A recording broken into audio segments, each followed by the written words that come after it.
Jakarta. Malam ini aku berada di perpustakaan setelah pulang sekolah. Banyak deretan buku hingga tanganku berhenti pada sebuah buku untuk dibaca. Keadaan cukup sunyi. Semua orang sibuk dengan laptop atau bukunya masing-masing. Sampai akhirnya aku menutup halaman kegiatanku di sana dan beranjak melangkah keluar perpustakaan.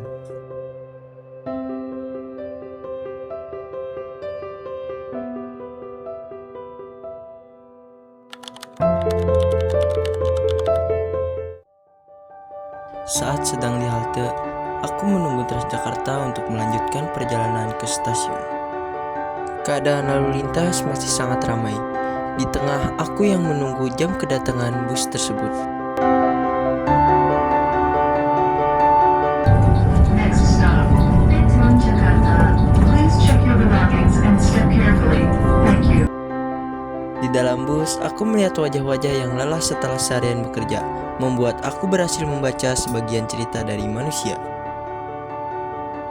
Aku berpikir, mungkin inilah Jakarta, sebuah buku besar dengan ribuan halaman cerita, dan malam ini aku sedang membaca salah satunya.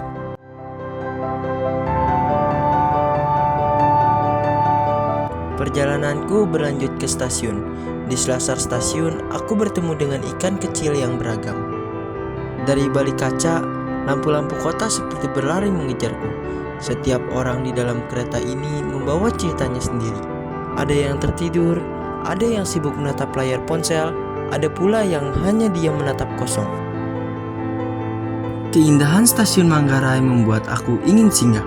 Suara pengumuman kedatangan kereta, langkah kaki, atau suling lokomotif seakan menjadi alunan musik Jakarta.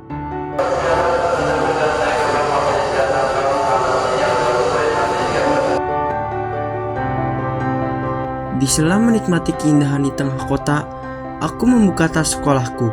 Aku ingat ada sepotong roti yang kusimpan sejak berada di jam sekolah. Kugigit perlahan, rasanya biasa saja, tapi begitu nikmat karena menemaniku di malam yang panjang ini.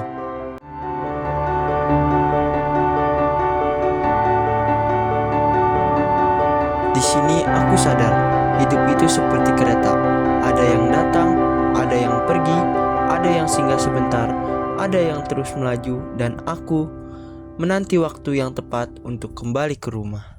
Para pelanggan yang akan melanjutkan perjalanan menuju stasiun Palmerah, Serpong, Parung Panjang. Di wajah-wajah yang asing itu, aku belajar arti kerja keras, sabar, dan bertahan. Jakarta ternyata bukan hanya tempat untuk bersekolah atau membaca buku di perpustakaan. Ia juga ruang belajar yang diam-diam membentuk siapa aku di masa depan. Malam semakin larut, tapi kota ini belum berhenti bercerita. Dan aku tahu, perjalanan ini masih panjang. Tapi malam ini, aku sudah belajar sesuatu yang tak bisa kutemukan di ruang kelas.